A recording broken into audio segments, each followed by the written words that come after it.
गजा सेठ ने ये जमीन खरीद ली है, इसलिए आप सब फौरन ये बस्ती खाली कर दो। मैं तुम लोगों को 2 घंटे की मोहलत देता हूं। अगर तुम लोगों को अपने बाल बच्चों की जिंदगी प्यारी है तो ये बस्ती आज ही खाली कर दो, अभी 2 घंटे के अंदर, वरना हमारे पुरखों से हम इस जमीन जगह पर बसे हुए हैं, हमें इस जमीन इस जगह से कोई नहीं हटा सकता। अबे चूहे, जानता है किससे बात कर रहा है तू? कानून से बात कर रहा है तू। ये गर्दन ऐसी मरोड़ दूंगा साले, जिंदगी भर याद रखेगा। ये लोग ऐसे मानेंगे नहीं इंस्पेक्टर। कानूनन आप लोग हमारा कुछ बिगाड़ नहीं सकते, हम यहां मरते दम तक रह सकते हैं।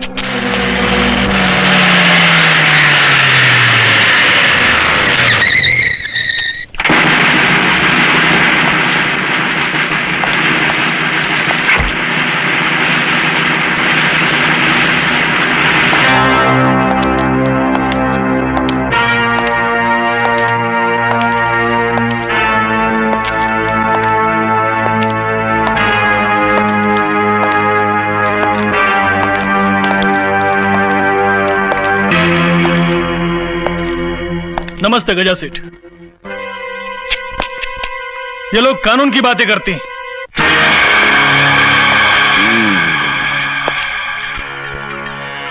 कानून? इंस्पेक्टर, इन लोगों को बोल दो कि कानून गजा साहब के घर पर कपड़े धोता है, पानी भरता है, नाचता है और दूसरों को नचवाता भी है। आप हम पर जबरदस्ती नहीं कर सकते। कानून से खिलवाड़ बहुत महंगा पड़ेगा सेठ।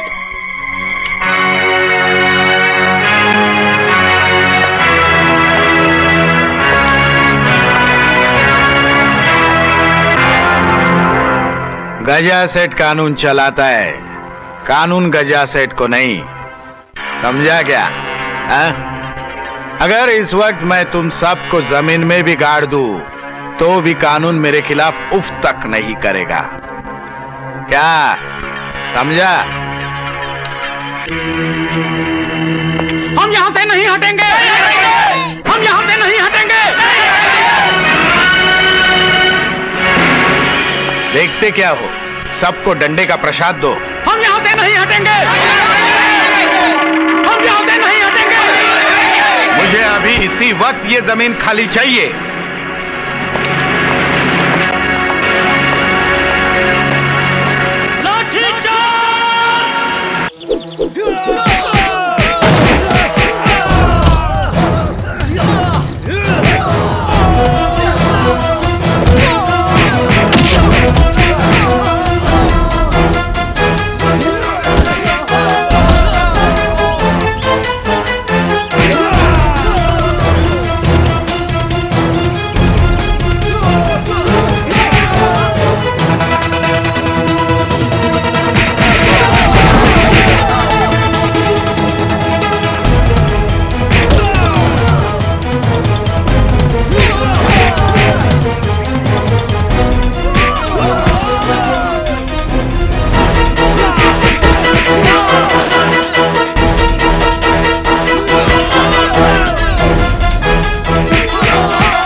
पुलिस से लाठीचार्ज करवा के हमने ये जमीन खाली कराई है।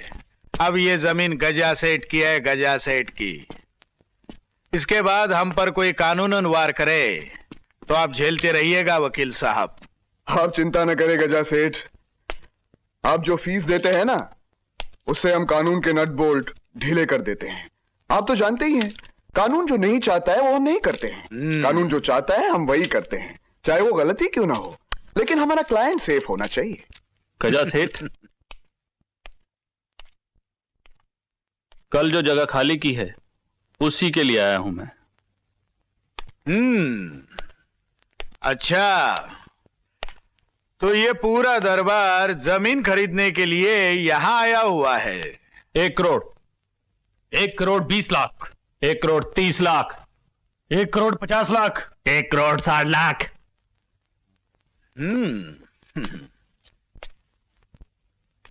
जमीन का रेट फिक्स है 1 करोड़ 80 लाख।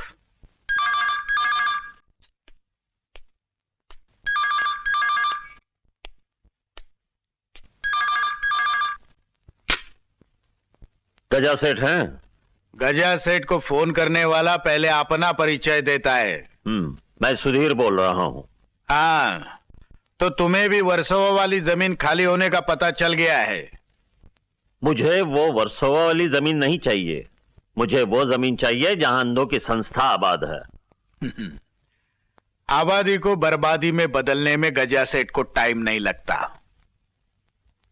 सेठ गिरिधारी लाल अंधा आश्रम तुम्हारा, दाम मेरा।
मजा आया प्रकाश?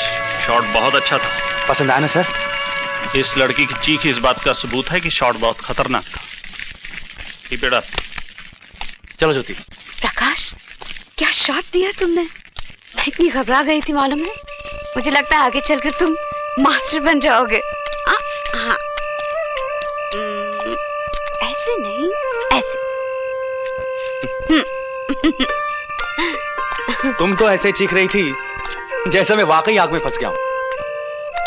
वैसे ऐसे शॉट्स के लिए हम लोग खास तौर पर तैयार होकर आते हैं। एक दिन ना ऐसे ही सारी अकड़ निकल जाएगी। अच्छा सुनो, मेरी भाभी को ना हमारी शादी की बहुत फिक्र लगी है। इससे पहले कि मेरे भैया उनकी बातों में आकर हमारी शादी कहीं और कर ले, तुम जल्दी से जाकर हमारी शादी की बात पक्की कर लो।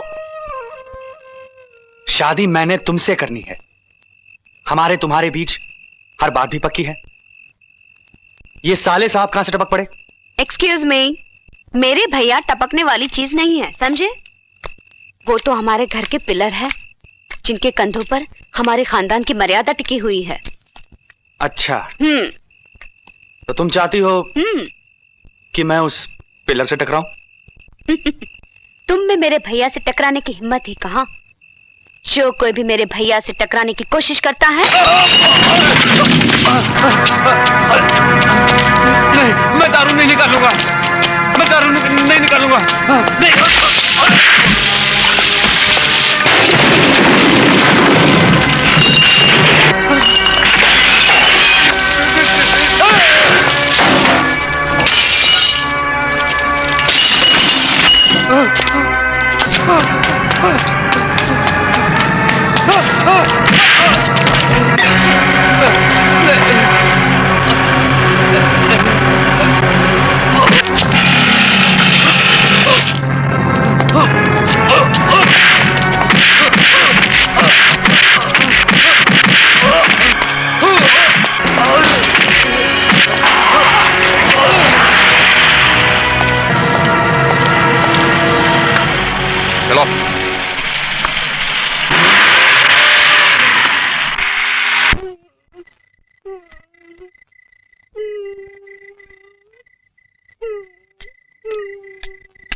बाबा, प्रकाश, क्या हुआ दीपा को? बहुत तेज बुखार है। मैंने इसे दवा दी है, लेकिन बुखार उतर नहीं रहा। ना रो दीपा, ना रो। तेरे भैया प्रकाश के जीते जी तुझे कुछ नहीं हो सकता। बाबा, मैं इसके लिए डॉक्टर लेके आता हूं। हाँ। बाबा, ये पैसे रख लीजिए। इतने पैसे? हाँ बाबा, आज मैंने जिस्म पे आग लगाकर मोटरसाइकिल के साथ 20 फीट की ऊंचाई से जंप मारी है। प्रकाश, तुम हम लोगों के लिए इतने खतरे मोल क्यों लेते हो? बाबा, आप जानते हैं कि मैं खतरे क्यों मोल लेता हूं। आपने ये आश्रम शुरू किया, उसे चलाया, और मैं नहीं चाहता कि आपको और इन बच्चों को कोई तकलीफ हो। वैसे भी बाबा, मैं आपका एहसान जिंदगी भर नहीं भूल सकता। प्रकाश, प्रवास, शराब। क्या शटअप तुम्हारा तकिया कलाम है? सिर्फ उन लोगों के लिए जो मजनू की तरफ फोन को रेगिस्तान समझकर लैला के लिए भटकते हैं।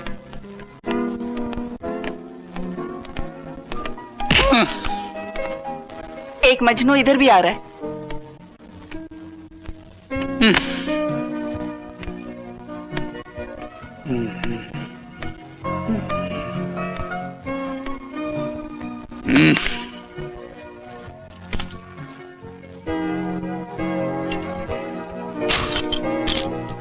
इस चाबी से तो सिर्फ उस कमरे का दरवाजा ही खुलेगा, मगर उस कमरे की रौनक तो तुम जैसी हसीना ही बढ़ा सकता है। वेटर। Yes sir. इन साहब को ले जाओ। चलिए साहब, चलिए। अरे आइए।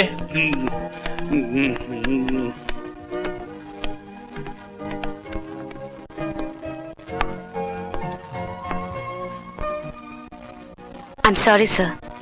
तुम्हें सॉरी नहीं, मुझे थैंक यू कहना चाहिए। जब तक तुम्हारे जैसे लड़की इस होटल में है, कोई भी बदतमीज यहां पर आने की कोशिश नहीं करेगा। Thank you sir. तो गजा सेठ ने मुझे बुलवाया है। हाँ, हो सकता है गजा सेठ आपका कुछ फायदा ही करना चाहते हैं। फायदा या नुकसान, इसका फैसला तो गजा सेठ को मिलने के बाद ही हो सकता है। देखो दुबेश्वर, ये तो मैं आराम से छीन सकता हूँ, लेकिन मैं चाहता हूँ कि जिस प्यार से ये जमीन मेरे पिताजी ने तुम्हें दी थी, उसी शराफत से ये जमीन तुम मुझे वापस लौटा दो। थोड़े बहुत पैसे मैं दे दूंगा ताकि तुम और तुम्हारे वो अंधे बच्चे आराम से जी सके। आप मेरे बच्चों को घर से बेघर करना चाहते हैं? आप हमारी छत छीनना चाहते हैं? आप उन अंधों पर जुल्म ढा रहे हैं जो आपके पिताजी का श्राद्ध आपसे भी अच्छे तरीके से करते हैं। बकवास बंद करो। शराफत से जमीन देते हो या नहीं? मेरे जीते जी तो ये हो नहीं सकता।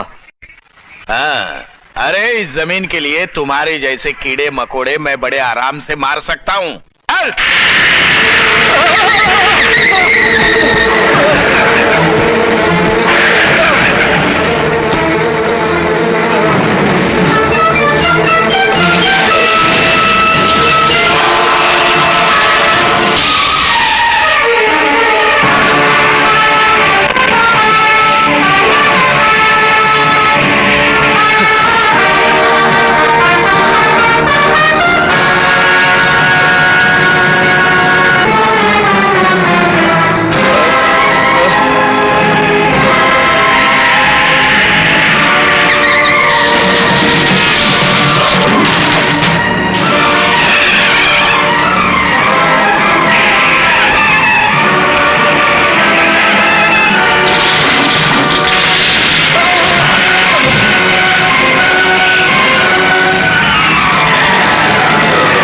मैंने अपनी जमीन पर खड़े हुए पेड़ को उखाड़ कर फेंक दिया।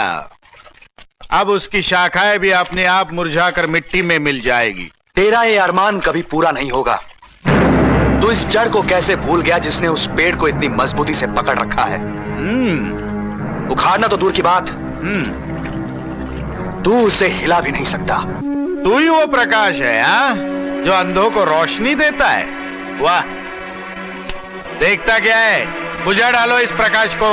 अबे ओ कमीने, आज तक तू सिर्फ दिए बुझाता रहा है, लेकिन आज पहली बार तेरे सामने ज्वालामुखी है जो फूंक से नहीं बुझता। बच्चे, अब दिखाता हूं ज्वालामुखी कैसे बूझता है।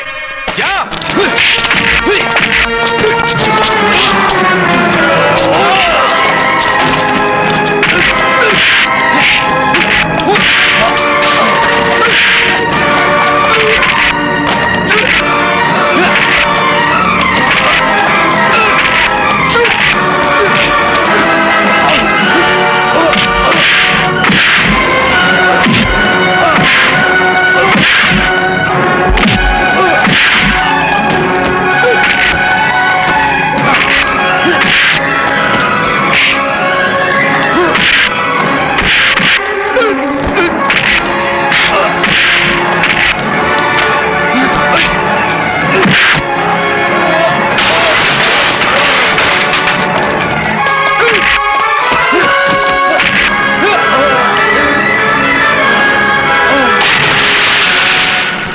Hello police.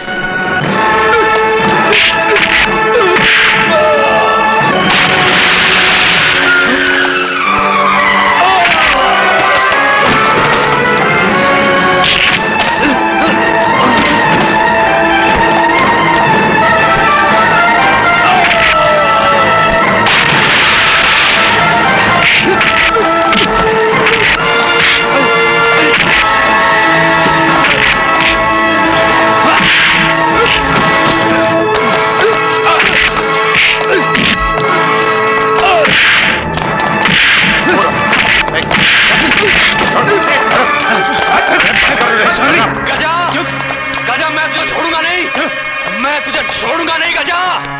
देखता हूं तेरा झूठा कानून तुझे कब तक बचाता रहेगा गजा। अरे चल हट, चल चल गजा। गजा मैं तुझे छोड़ूंगा नहीं। वापस आ जाऊंगा गजा, मैं जल्दी वापस आ जाऊंगा। चलो प्रकाश बाहर आओ।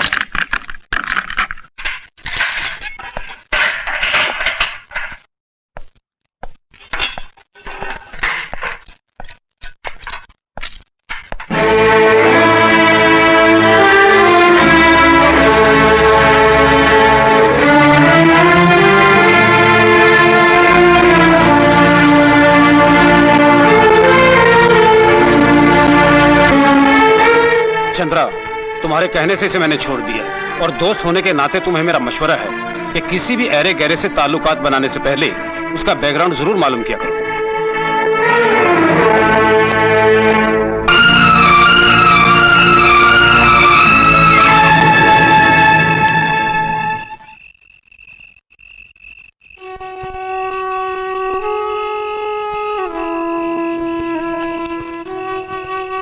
प्रकाश, मैं तुमसे जितना प्यार करती हूँ उससे कहीं ज्यादा मुझे अपने भैया की इज्जत प्यारी है। ओके?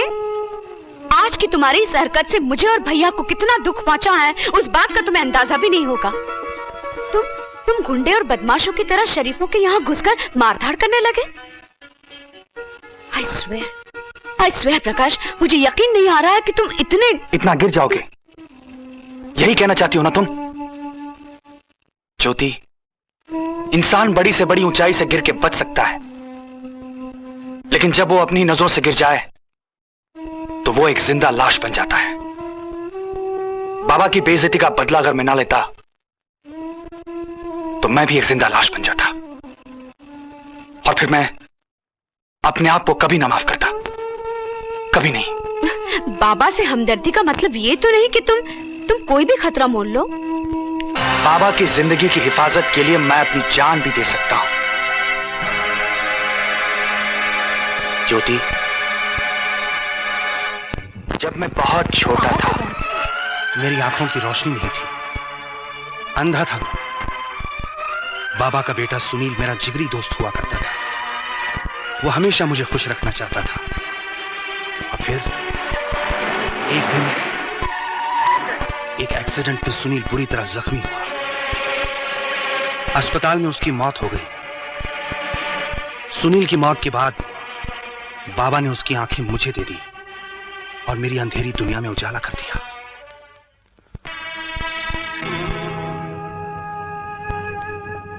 अगर सुनील उन आंखों का दान न देता तो शायद ये प्रकाश किसी चौराहे पर बैठा भीख मांग रहा होता और उन फैले हुए हाथों में तुम भी भीख के चंद सिक्के डाल देती। लेकिन जिंदगी भर अपना हमसफर बनाने का ना सोचती, कभी नहीं सोचती। प्रकाश, श्रवण जब अंजलि से पानी भर रहा था तो उसकी कुछ आवाज हुई। राजा दशरथ को लगा कि कोई हिरन पानी पी रहा है।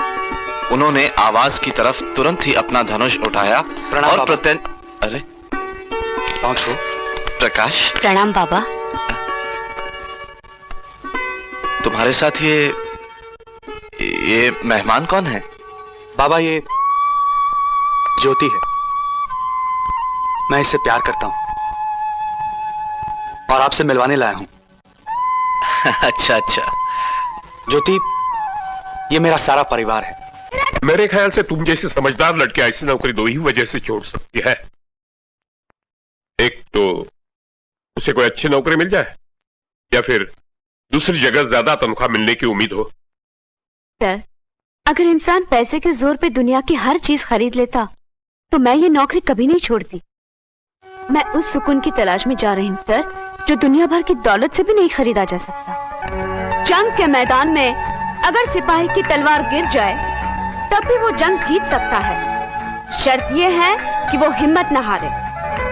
इसी तरह जिंदगी की जंग भी हिम्मत से लड़ी जा सकती है और ये जंग हम सबको लड़नी पड़ती है। जिंदगी के सफर में हर मोड़ पर हमें एक नया मोर्चा मिलेगा और हर मोर्चा हम अपनी हिम्मत से जीतेंगे। गजा सेठ, हम अच्छी तरह जानते हैं कानून जो नहीं चाहता है वो हम नहीं करते हैं और कानून जो चाहता है हम वही करते हैं, चाहे वो गलत ही क्यों ना हो। लेकिन आप अगर कोई गलत कदम उठाएंगे तो आप हवालात में होंगे और मैं कुछ नहीं कर पाऊंगा। गजा सेठ लोगों को हवालात में भेजता है। क्यों इंस्पेक्टर, जरा समझाओ इनको। वकील साहब, अब हम कानून जो नहीं चाहता वो नहीं करेंगे, बल्कि कानून जो चाहता है वही करेंगे। मैं उन अंधों को चैन की नींद नहीं सोने दूंगा, उनकी जिंदगी उखाड़ कर रख दूंगा।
अरे हमें पता ही नहीं था कि दुबेश्वर जी के गुलशन में इतने हसीन गुलाब खिलते हैं।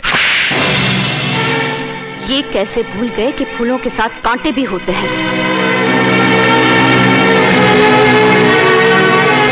गजा सेठ,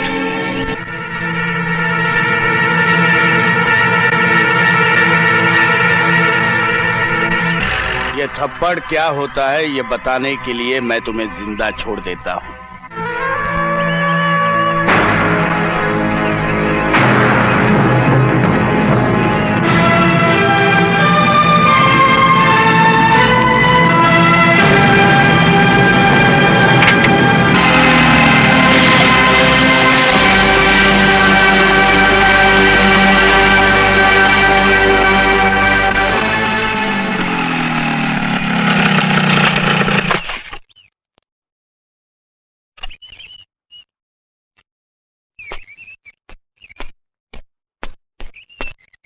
ज्योति, ये गजा यहां क्या करने आया था?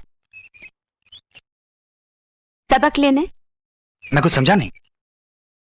ये महाशय इस देश को और इस देश की हर चीज को अपनी जागीर समझते हैं। मैंने इन्हें एक इलाके की सैर कराई है। आज के बाद वो जब भी अपनी सूरत शीशे में देखेंगे, उन्हें पंजाब जरूर नजर आएगा। उसे कुछ नजर आए या ना आए, मगर मेरे लिए जानना बहुत जरूरी हो गया है कि गजा यहां क्यों आया था।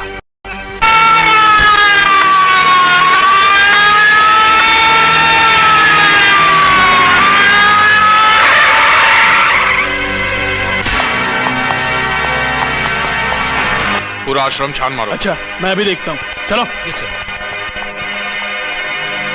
उसके बाद 5। क्या हो ज्योति? बाबा पुलिस। क्या? पुलिस। चलो चलो चल इधर इधर देख।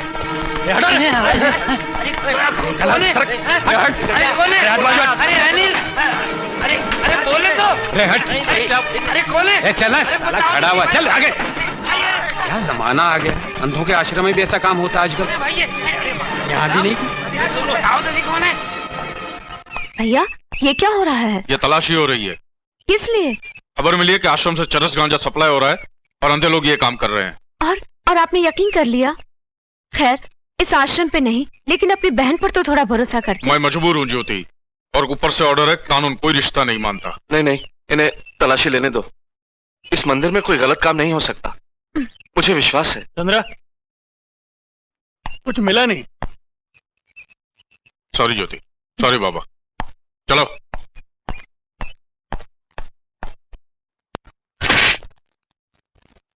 माल मिला नहीं तो गया कहां? हाँ? सच सच बता, वरना तेरी खाल उतारकर उसमें भूसा भर दूंगा। गजा सेठ, हमारी ईमानदारी पे शक करने से पहले उस इंस्पेक्टर के बारे में सोचिए, जिसकी बहन हर वक्त उन अंधों के साथ रहती है। हो सकता है माल मिलने के बाद भी इंस्पेक्टर ने नहीं बताया हो। नहीं नहीं, माल मिला नहीं, क्योंकि तलाशी लेने वालों में से एक पुलिस वाला हमारा भी था। अब सवाल ये उठता है कि वो माल गया कहां?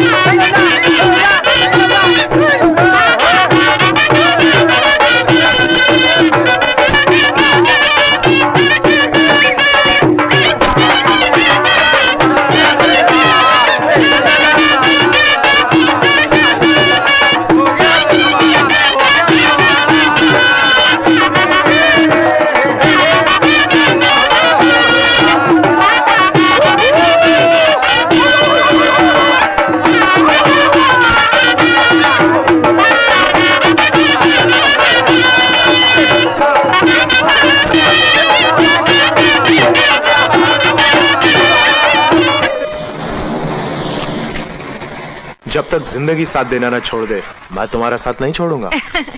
सुना है सारे आशिक तुम्हारी तरह बात करते हैं। क्यों, तुम्हें मेरी मोहब्बत पे शक है? नहीं, लेकिन मेरे यकीन को और भी पक्का करने के लिए तुम्हें बाबा के साथ मेरी शादी की बात करनी होगी। शादी की मोहर तो मैं अब भी लगा देता हूँ।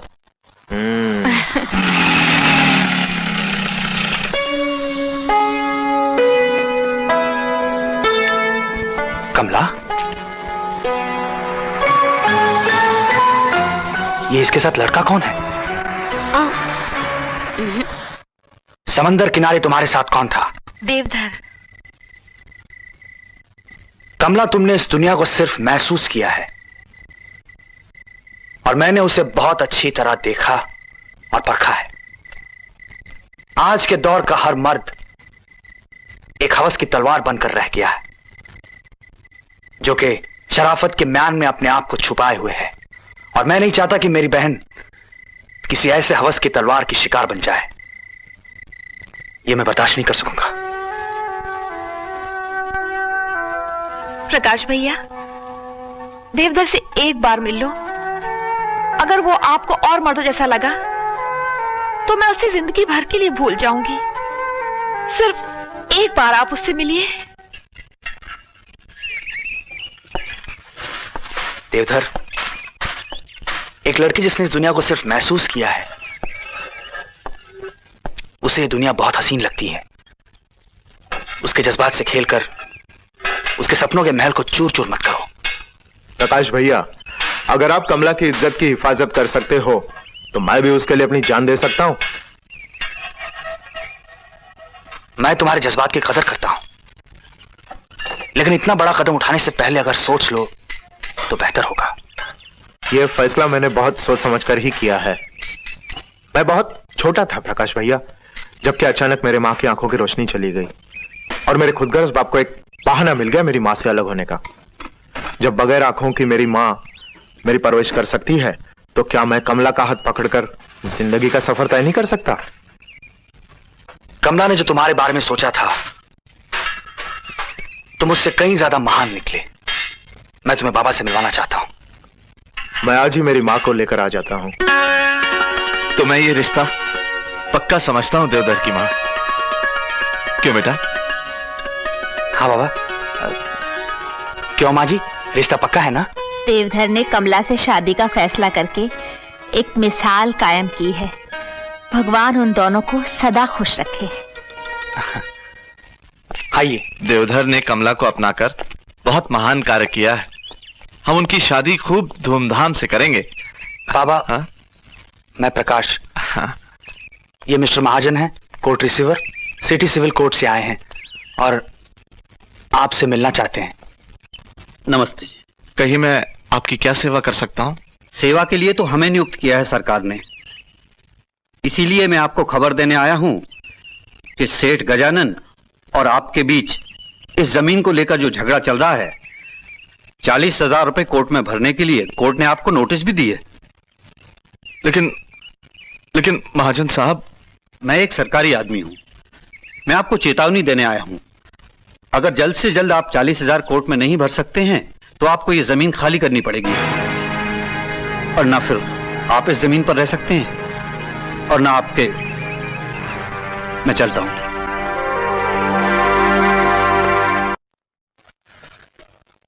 बाबा, कमला की शादी भी होगी और कोर्ट का सारा पैसा भी चुक जाएगा।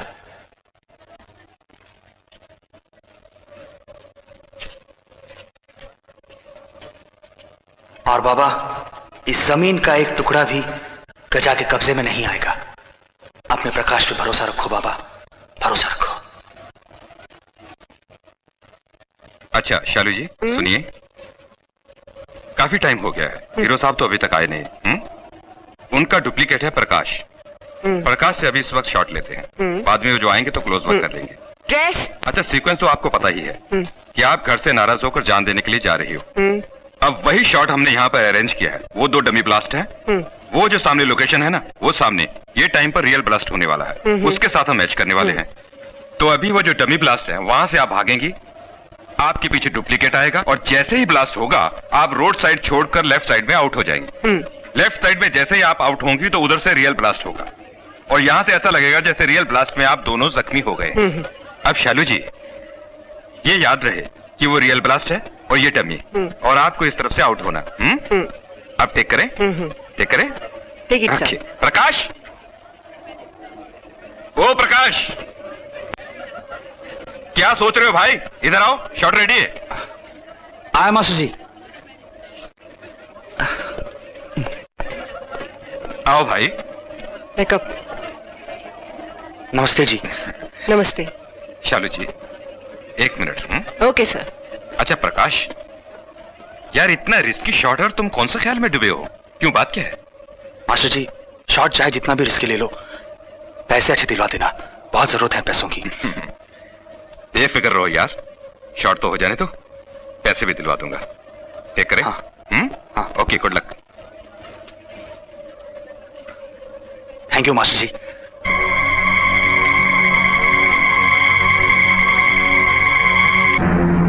रेडी दादा? रेडी आप लोग? Camera action.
गजा सेठ, जिस जमीन पर अंधों की संस्था है वो जमीन आपके पिताजी के पास थी और उनके इंतकाल के बाद अब वो आपके पास होनी चाहिए, मगर हमारी देश की जनता का एक अपना कानून है जिसे हम सीधी सादी जबान में कहते हैं कब्जा सच्चा और मिल्कियत झूठी।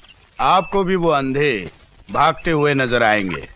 तो फिर समझ लीजिए सौदा भी पक्का हो गया। हाँ, नेक्स्ट वीक आपको एडवांस मिलेगा। हाँ, फुल एंड फाइनल पेमेंट जमीन खाली होने के बाद कर दी जाएगी। हाँ, ठीक है? ठीक है। Okay, see you. See you.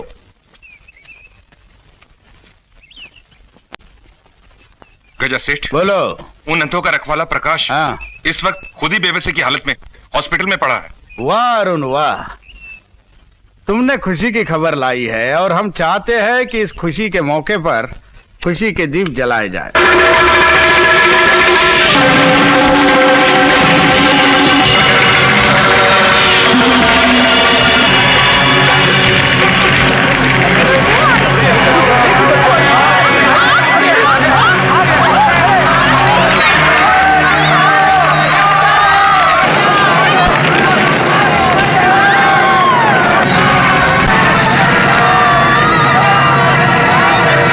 जय गणेश जय गणेश जय गणेश देवा।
देख लो, ये उसी का काम है जिसको मैंने उसके कमीनेपन की पहले भी सजा देने की कोशिश की थी। और तुम कानून के रखवालों ने गजा की जगह मुझे हवालात में बंद कर दिया था। और आज उसकी इतनी मजाल हो गई कि उसने मेरे छोटे से गुलशन को आग लगा दी। बहुत हो गया इंस्पेक्टर, मैं उसे जिंदा नहीं छोड़ूंगा। मैं उसे जिंदा नहीं छोड़ूंगा इंस्पेक्टर। अकल से काम लो प्रकाश, अकल से। इतना मैं जानता हूं कि पुलिस के ऊपर से तुम्हारा भरोसा उठ गया है, लेकिन तुम्हारे पीछे इन सब लोगों की हिफाजत करना मैं अपना धर्म समझूंगा। और ये बात कोई पुलिस इंस्पेक्टर नहीं, तुम्हारा भाई बोल रहा है। ठीक है, ये भी आजमा कर देख लेता हूं।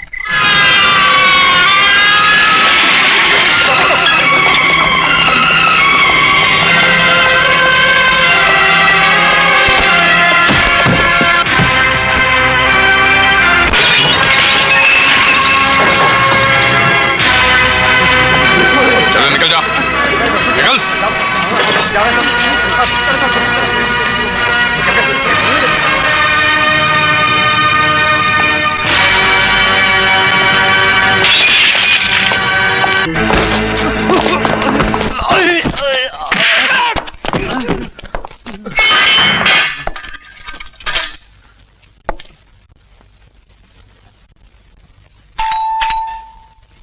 अरे दरवाजा खोलो। नमस्कार। नमस्ते। मुझे इंस्पेक्टर साहब से मिलना है। आइए। हाँ।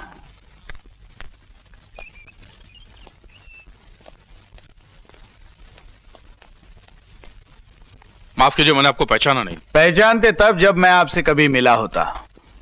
मुझे लोग गजा सेठ के नाम से जानते हैं। ओ, बड़ी खुशी हुई आपसे मिलकर। हाँ, हर अखबार में आपकी तारीफ और हर जबान पर आपका नाम एन चंद्रा सुनकर आपसे मिलने आया हूं। मैं तो अपना फर्ज अदा करता हूं। खैर बताइए, मैं आपकी क्या सेवा कर सकता हूं? सेवा तो मैं आपकी करने आया हूं चंद्रा साहब, लेकिन अफसोस इस बात का है कि आपके तोहफे मैंने गाड़ी में रखे हैं। अगर आप बुरा ना माने तो मेरे साथ गाड़ी तक आना पसंद करोगे? किसी से भी तोहफा लेना मेरे उसूल के खिलाफ है। तोहफा लेना उसूल के खिलाफ है, लेकिन देखने में क्या हर्ज है? चलिए, आपकी इतनी जिद है तो देख लेते हैं। चलिए।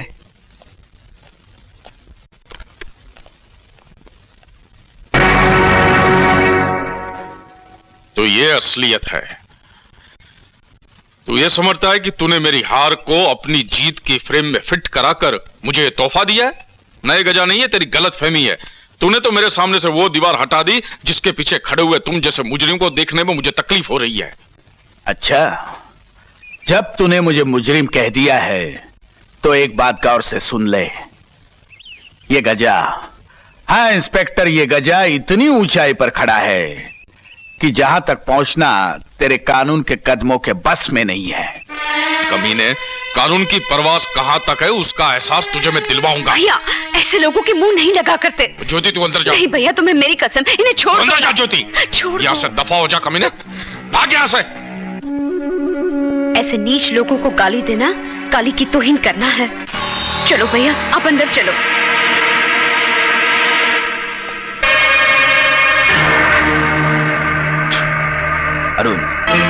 अरुण, इस लड़की ने मुझे मेरी असलियत बताने की कोशिश की है। अब मैं इसे बताऊंगा कि ये नीच कितना नीचे गिर सकता है।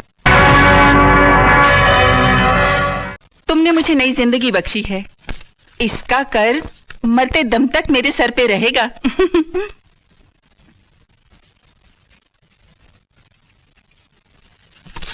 मेरी तरफ से ये एक छोटी सी भेंट है, इसे अपने भाई और बहनों में दे देना।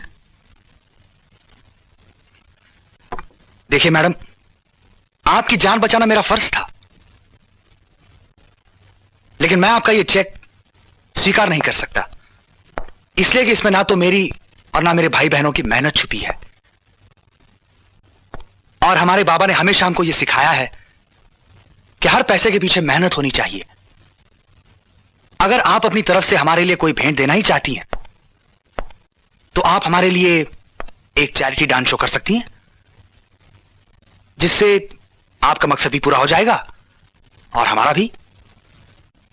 पुण्य कमाने का मौका मिल रहा है, मैं इसे खोना नहीं चाहती प्रकाश जी। मैं स्टेज शो जरूर करूंगी। वादे के मुताबिक ये रहा आपका एडवांस। वाह, पकड़ो। मुझे वो जमीन के कागजात दे दीजिए ताकि मैं अपने वकील को दिखाकर एग्रीमेंट बनवा लूं। कागजात दे दो। जी। गजा सेठ, मुझे आपसे कुछ अकेले में बात करनी है। मैं 1 मिनट में आया। ठीक है।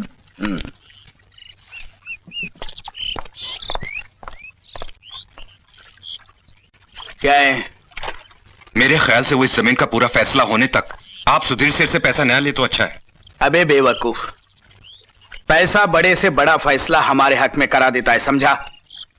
जब जज के एक हाथ में पेन और दूसरे हाथ में हमारे पकड़ाए हुए नोट होंगे, तब उसका लिखा हुआ हर लफ्ज हमारे हक में होगा। प्रकाश फिल्म की हीरोइन के साथ बहुत बड़ा शो करने वाला है, जिससे उसके पैसे की ताकत और भी बढ़ जाएगी। होने वाला है, हुआ तो नहीं ना? शो तभी होगा जब हीरोइन थिएटर तक पहुंचेगी।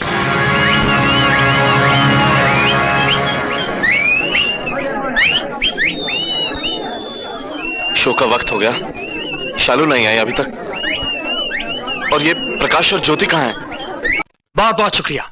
मुझे बहुत खेद है कि जो फिल्म स्टार शालू आप लोगों का मनोरंजन करने के लिए यहां पर आ रही थी, किसी वजह से नहीं आ पाई, फिर भी मैंने और मेरे सब साथियों ने आप लोगों का मनोरंजन करने की कोशिश की है। आप सब लोगों ने जिसको देखना था, जिसके लिए टिकट खरीदे हैं, मैं सिर्फ इतना ही कहूंगा कि आप सब लोग अपने टिकट के पैसे वापस ले सकते हैं। नहीं, हमें फिर से यही प्रोग्राम देखना है। पैसा वापस नहीं चाहिए। Once more, thank you, thank you, thank you very much. कल रात तुमने जो मेहनत की उसी से शो अच्छा हुआ, वरना अब हम इस पैसे से गजा से अच्छी तरह अदालत में केस लड़ सकते हैं और गजा की लगाई हुई आग से जो नुकसान हुआ उसे भी ठीक कर सकते हैं।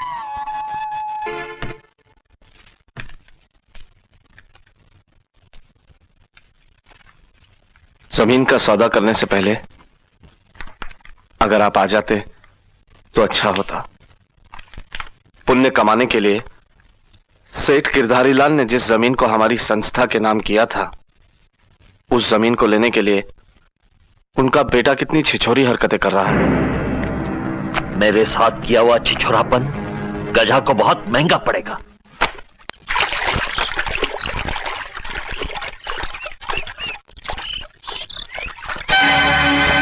गजा, एक मिसाल तुमने कई बार सुनी होगी, पानी में रहकर मगरमच्छ से बैर नहीं करते।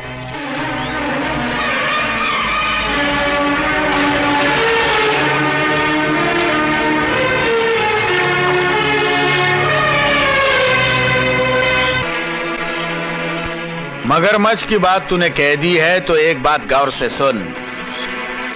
तेरे जैसे मगरमच्छ गजा की थूक में तैर कर जिंदा है। तेरे लिए बेहतर यही होगा कि मतलब की बात कर, लेकिन तमीज से। तमीज बदतमीजों के साथ इस्तेमाल नहीं की जाती। कान खोलकर सुन लो, तुमने जो नकली कागजात दिखाकर असली नोट लिए हैं, अगर वो मुझे कल सुबह तक नहीं मिले तो पुलिस कैसे वसूल करेगी ये तुम मुझसे बेहतर समझ सकते हो।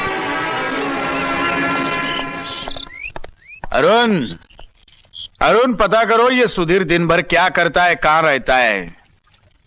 अगर कल सुबह तक उसकी जिंदगी के सूरज पर मौत के बादल नहीं छा गए तो हमारी शराफत के सूरज पर बदनामी के बादल जरूर छा जाएंगे।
जाओ प्रकाश।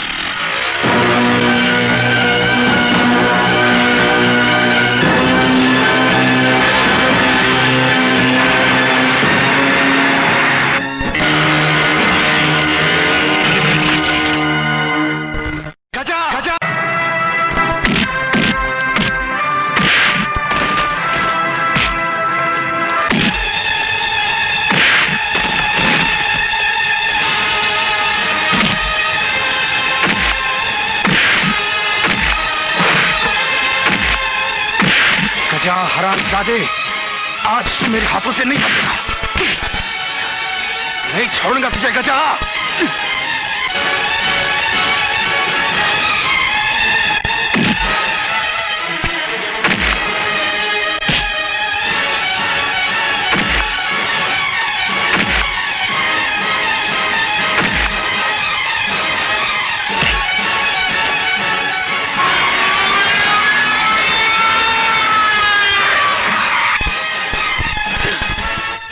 चंद्रा, आज मैं इसे नहीं छोड़ूंगा।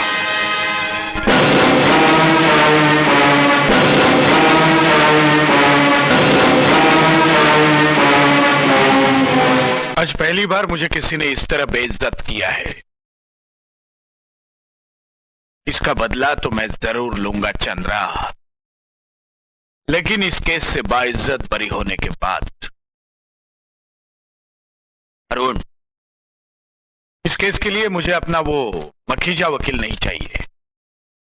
बंबई का सबसे बड़ा वकील ब्रिजलानी चाहिए। ब्रिजलानी। ज्योति देवी के बलात्कार और कत्ल का इल्जाम बड़ी सफाई से मेरे मुवक्किल गजानन वल गिरधारी लाल पे लगा दिया गया। मेरे फाजिल दोस्त ने गवाह भी चुन चुन कर पेश किए हैं। वो भूल गए कि कानून चश्मदीद गवाह चाहता है, लेकिन उन्होंने जितने गवाह पेश किए वो इत्तेफाकन देख भी नहीं सकते। योर ऑनर, अंधे भला चश्मदीद गवाह कैसे हो सकते हैं? I object your honour. कुदरत जब किसी की आंखें छीन लेती है तो उसके कानों में ऐसी खूबी भर देती है कि वो सिर्फ किसी की आहट से ही उसकी पहचान बता सकते हैं। योर ऑनर, मैं मिस्टर दयाल से चंद सवाल करने की इजाजत चाहूंगा। इजाजत है। Thank you your honour. Mister Dayal, please.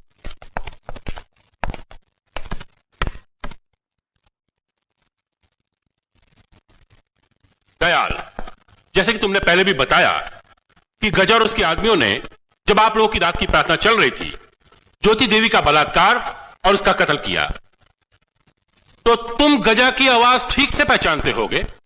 गजा की आवाज मेरे दिलो दिमाग में इस तरह बैठ गई है वकील साहब कि अगर वो हजारों की भीड़ में भी बात करे तो मैं उसकी आवाज को अच्छी तरह पहचान सकता हूं। योर ऑनर, मैं सेठ गजानन को अपने पास बुलाने की इजाजत चाहता हूं। इजाजत है। Thank you.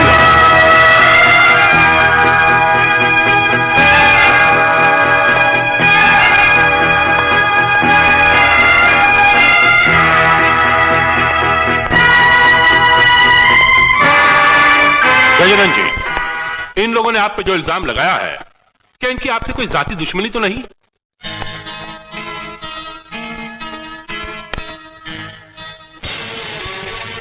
दुश्मनी तो नहीं वकील साहब, लेकिन ये लोग मुझे अपने रास्ते से हटाना जरूर चाहते हैं, क्योंकि ये मेरी जमीन हड़पना चाहते हैं। ये लोग उस प्रकाश से मिले हुए जो ज्योति से झूठ मूठ प्यार का नाटक करता रहा। अब ये भी हो सकता है कि उस रात प्रकाश हवस की आग में उतरा हो और दयाल, तूने हमारे भगवान को शैतान कहने की कोशिश की है। मैं तुझे जिंदा नहीं छोड़ूंगा। मिस्टर दयाल, होश में आइए। मैं गजानन नहीं हूं, मैं वकील हूं गजानन का। आप जा सकते हैं। Thank you your honour. सिर्फ आवाज के बिना पर किसी को मुजरिम करार नहीं दिया जा सकता, क्योंकि अगर ऐसा है तो कोई भी मुजरिम किसी भी शरीफ आदमी की आवाज बदलकर किसी का भी कत्ल कर सकता है। पुलिस पंचनामे में बरामद किया गया ब्रेसलेट जिस पर गजानन लिखा है, कोई ठोस सबूत ना हुआ, क्योंकि उससे यह तो साबित नहीं होता कि वो ब्रेसलेट मेरे मुवक्किल गजानन बल गिरधारी लाल का है। योर ऑनर, हिंदुस्तान में कितने गजानन नाम के लोग होंगे? ये ब्रेसलेट उनमें से किसी का भी हो सकता है। Thank you, that's all your honour.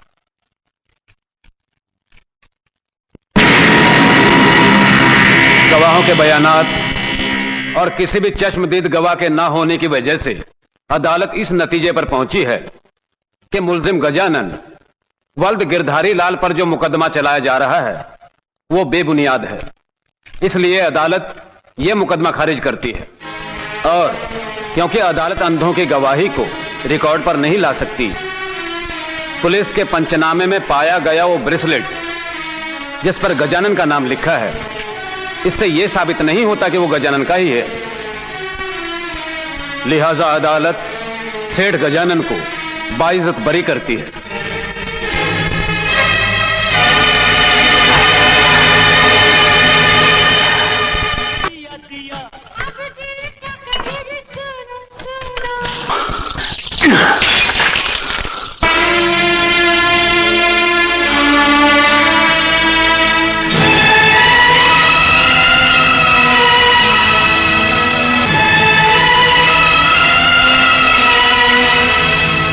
बैठो।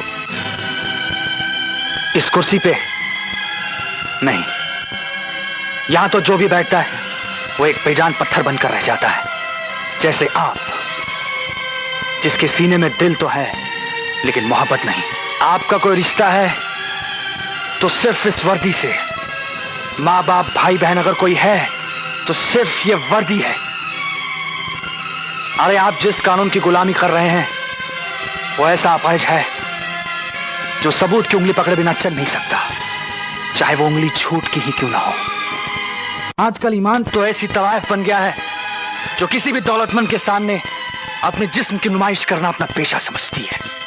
प्रकाश, ये मत भूलो कि तुम पुलिस स्टेशन में खड़े हो और तुम्हारे मुंह से निकला हुआ एक एक शब्द तुम्हें जेल की काल कोठरी तक पहुंचा सकता है। काल कोठरी? गजा को भी तो आपने वहां तक पहुंचाया था, लेकिन वो तो आपके कानून को अपने पैरों तले मसलता हुआ अपने एयर कंडीशन बंगले तक जा पहुंचा, और आपके कानून में इतनी हिम्मत नहीं थी कि उसे पकड़ सके। मैं जानता हूं कि होशियार वकील की झूठी दलीलों की बिना पर गजा को रिहाई मिल गई, मगर वो एक न एक दिन कानून की पकड़ में जरूर आएगा और फिर छूट जाएगा, और न जाने कितनी ज्योति गजा की हवस की आंधी में बुझ जाएंगी। आंधी भी हर मौसम में नहीं चलती मिस्टर प्रकाश। गजा भी उस कुत्ते के जैसा है जो पहाड़ के साए में चलकर गलतफहमी का शिकार हो जाता है कि उसने पहाड़ को अपने कंधों पर उठाकर रखा है। बेहतर यही होगा इस वक्त तुम यहां से चले जाओ। जब तुम होश में होंगे तब हम बात करेंगे। जिस दिन मैं होश में आ गया इंस्पेक्टर, उस दिन मैं जिंदा रहूंगा या गजा।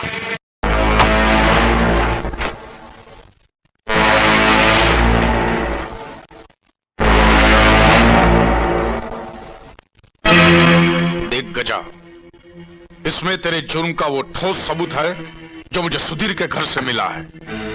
अब तुझे तेरा वकील तो क्या, दुनिया की कोई भी ताकत कानून से नहीं बचा सकती। अब मैं तुझे यहां से घसीटता हुआ पुलिस स्टेशन लेकर जाऊंगा।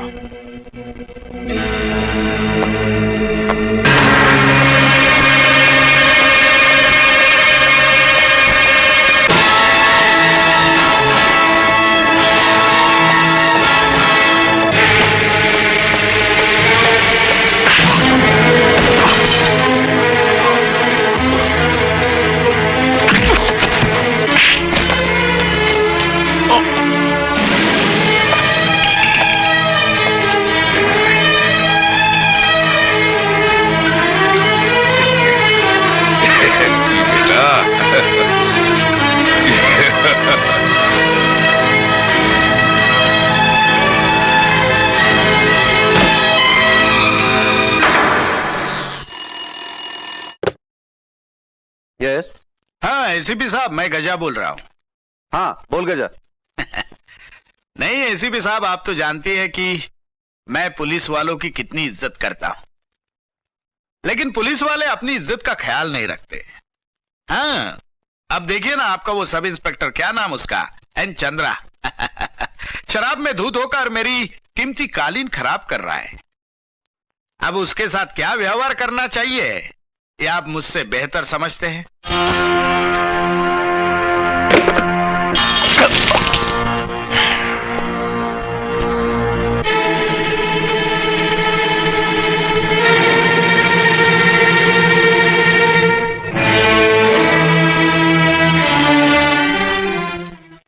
जैसा ऑफिसर ऐसी बेवकूफी करेगा ये तो मैं सोच भी नहीं सकता था। एक तो तुमने ड्यूटी पर शराब P, you were under influence of alcohol, और दूसरा गजानन जैसे शरीफ और इज्जतदार आदमी के घर में घुसकर मारपीट की।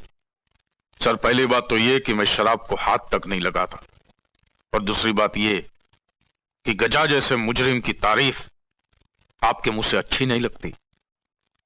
गजा को कानून ने बाइज्जत बरी किया है, तुम्हें उसे मुजरिम कहने का कोई हक नहीं। तुमने अपनी जाती दुश्मनी का बदला लेने के लिए इस कानून की वर्दी का उपयोग किया। तुम्हें इसी वक्त और अभी से सस्पेंड किया जाता है बाय ऑर्डर। सर, आप क्या कह रहे हैं? मुझे सस्पेंड करके गजा जैसे मुजरिमों की हिम्मत बढ़ा रहे हैं। तुम्हें सस्पेंड करना इसीलिए जरूरी है ताकि दूसरे पुलिस ऑफिसरों की आंखें खुलें। कोई पुलिस वाला इस वर्दी की आड़ में किसी शरीफ आदमी की इज्जत पर वार न करे।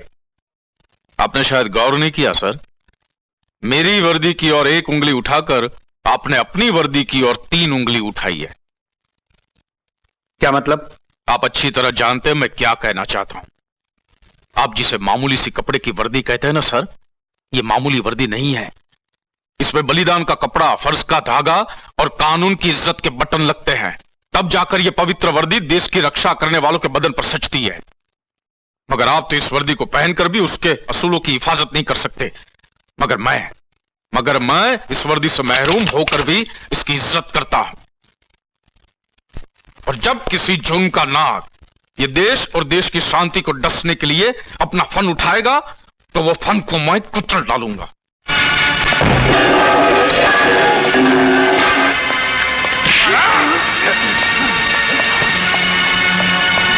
गजा, अरे साले मर्द का बच्चा है तो बाहर आके दिखा।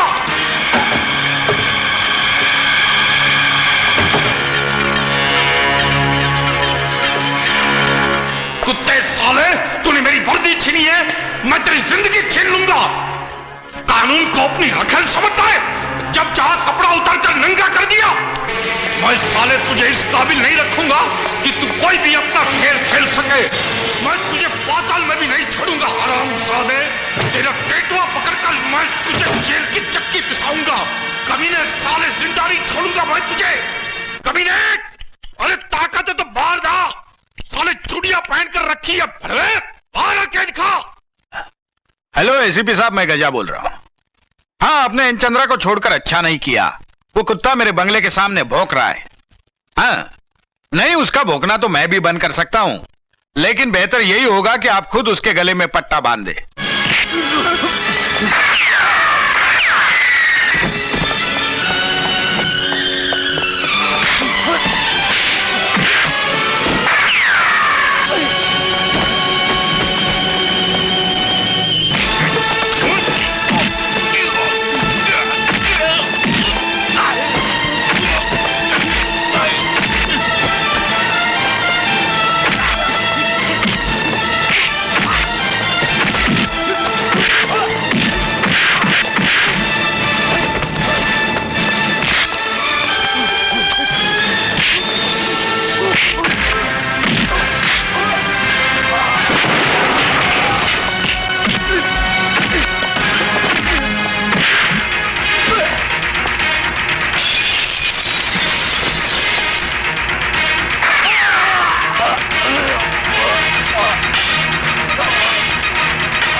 रुक जाओ चंद्रा, वरना मैं गोली मार दूंगा। अब नहीं रुकूंगा मैं।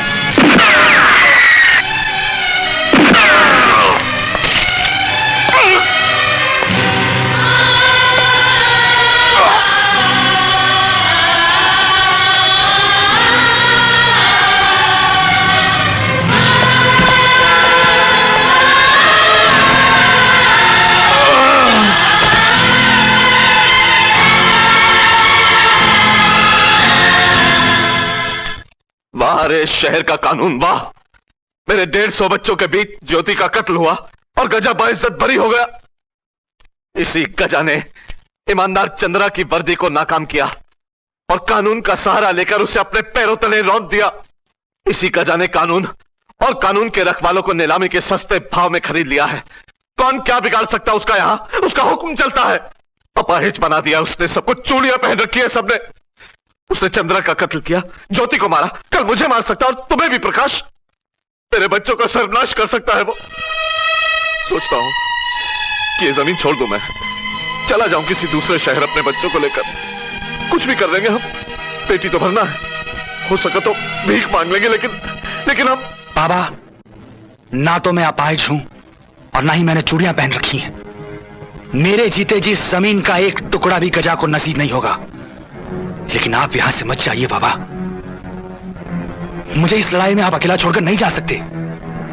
और आज के बाद बाबा, अगर हम में से किसी को भी गजा ने तकलीफ पहुंचाई तो मैं उसे जान से मार डालूंगा। अब गजा से जो भी मुकाबला होगा आखिरी होगा।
वो नहीं बचेगा, अब वो जिंदा नहीं बचेगा।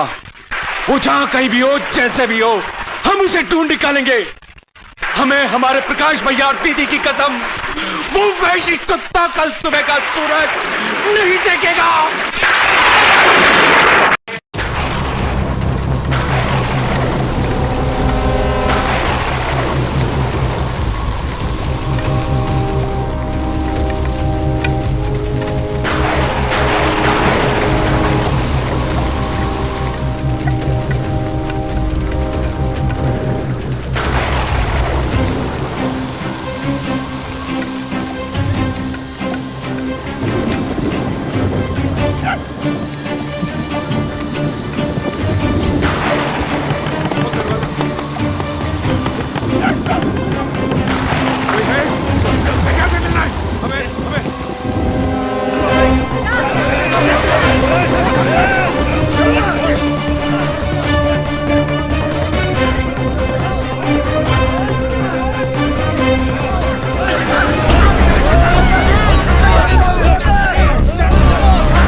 जाओ नहीं तो गोली मार दूंगा।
धरती से पाप को मिटाया है।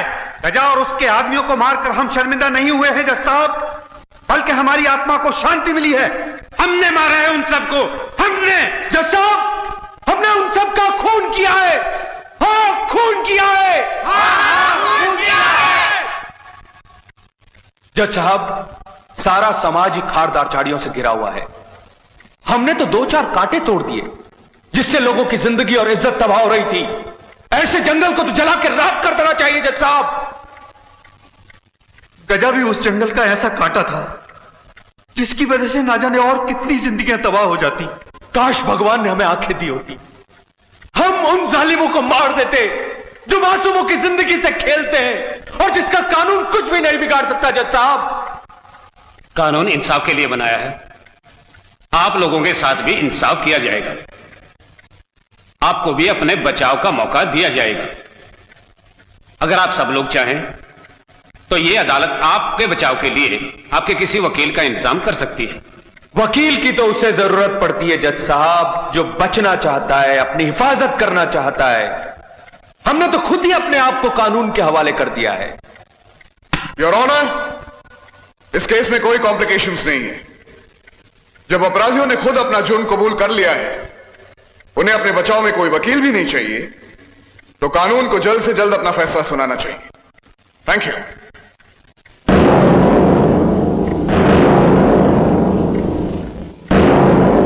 गजानन वल्द, गिरधारी लाल और उसके 2 साथियों का कत्ल किया गया है। अपराधियों ने अपना जुर्म भी कबूल किया है, इसलिए यह अदालत दफा 302 के तहत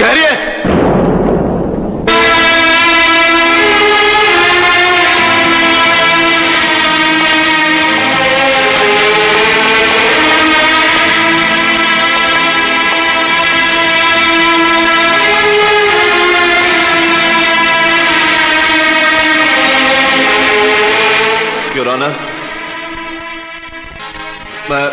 मैं माफी चाहूंगा कि अदालत में देर से आ रहा हूं। आज के सुनाए जाने वाले फैसले पर कल कानून को शर्मिंदा ना होना पड़े, इसलिए आज बहुत सालों बाद ये कपड़े पहने हैं। सोचा था कि कानून अंधा है तो भला मैं अंधा इस पर क्या रोशनी डालूं, लेकिन जब आप जैसे आंख वाले, जी हां, आप जैसे आंख वाले जो सब कुछ देख सकते हैं, जो सब कुछ जान सकते हैं, सब कुछ समझ सकते हैं, आंखों पर पट्टी बांधकर फैसला सुनाएंगे तो इंसाफ कैसे हो सकेगा? योर ऑनर, मैं इस मुकदमे की पैरवी करने की इजाजत चाहूंगा।